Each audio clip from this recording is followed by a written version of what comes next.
Shopping centres मधल्या दुकान मालकांची मुंबईनंतर आपण आता नागपुरात जाऊयात, कारण तिथे लसीचे दोन्ही डोस घेतल्याचं प्रमाणपत्र जर असेल तरच कामावरती रुजू होता येणार आहे. नागपूर महानगरपालिकेने तसे आदेश दिलेत. या आदेशाची आजपासून तिथे अंमलबजावणी होते.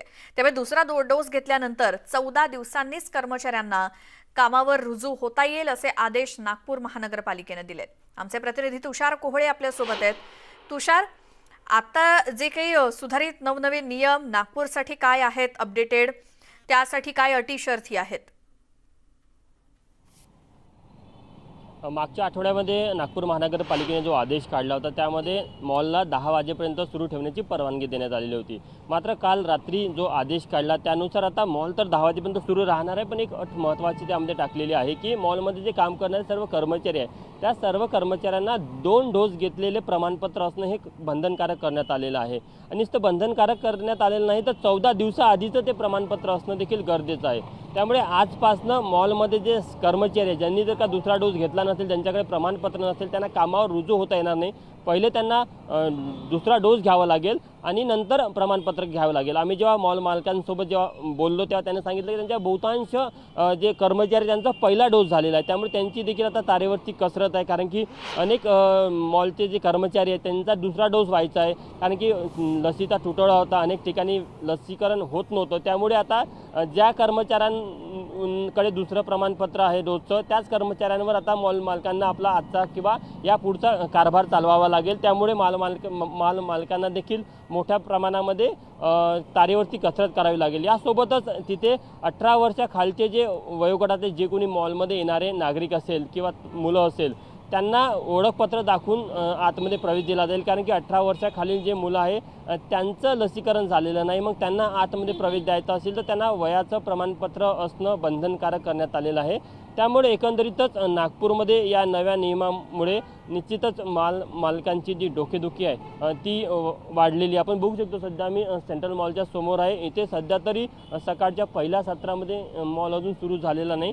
साधारण 11:30 वाजता हा मॉल सुरू होतो, पण जे कर्मचारी थोड्या वेळानंतर इथे यायला सुरुवात करेल त्या कर्मचाऱ्यांची पार्किंगमध्ये तशी त्यांनी व्यवस्था केलेली आहे. पार्किंगमध्ये त्यांनी एक स्टॉल लावलेला आहे आणि आजपासून ते सर्व तपासणी करत आहे. खरं तर मॉल मालकांकडे देखील किंवा व्यवस्थापनाकडे देखील या सर्व गोष्टीची माहिती आहे की कोणत्या कर्मचाऱ्यांचा पहिला डोस झालेला आहे, कोणत्या कर्मचाऱ्यांचा दुसरा डोस झालेला आहे. आता ज्या कर्मचाऱ्यांचा दुसरा डोस झालेला नाही त्या बहुतांश कर्मचाऱ्यांना आज खाजगीमध्ये आणि सरकारीमध्ये दोन्ही ठिकाणी लसीकरणासाठी पाठवण्यात आलेलं आहे.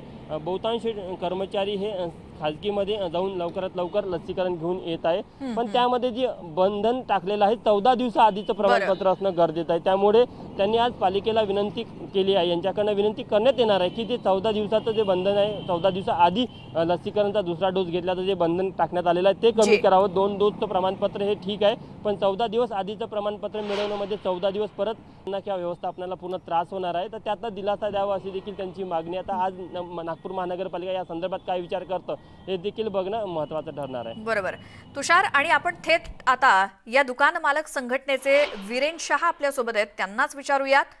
मॉल्स संदर्भात आणि एकूणच शॉपिंग सेंटर संदर्भात जे काही नियम सरकारने घालून दिलेत त्यावरती तुमचं काय म्हणणं आहे?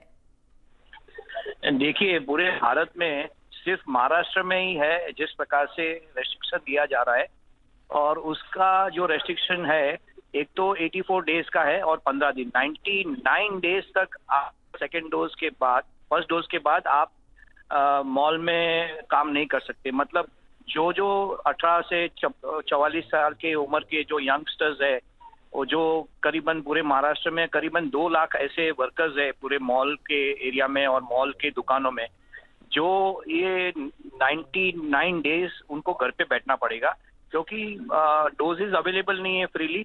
और एक महाराष्ट्र ही ऐसा एक स्टेट है जहाँ पे इस प्रकार सा रेस्ट्रिक्शन दिया जा रहा है, जहाँ पे केसेस भी कम हो रहे हैं. मुंबई में तो केसेस काफी 200 के नीचे हो रहे हैं.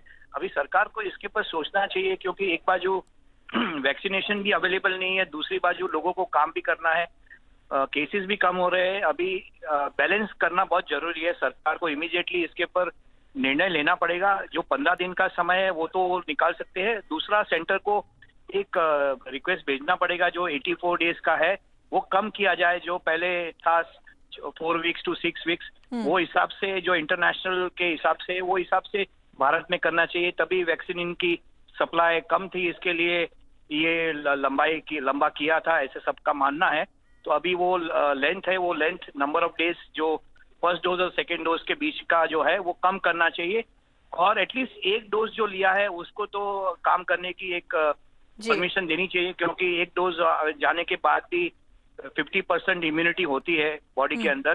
तो सरकार को ये सब चीज ध्यान में रखते हुए काम भी लोगों को करना है, ट्रेन में मुसाफिर भी करना है, ये सब चीज को ध्यान में रखते हुए सरकार को एक बॅलन्स अप्रोच लेना पडेगा। जी वीरेन शाह, धन्यवाद तुम्ही न्यूज 18 लोकमतशी बोललात त्याबद्दल। त्याचबरोबर आमचे प्रतिनिधी तुषार कोहळे आपल्या सोबत होते। धन्यवाद दिलेल्या माहितीसाठी।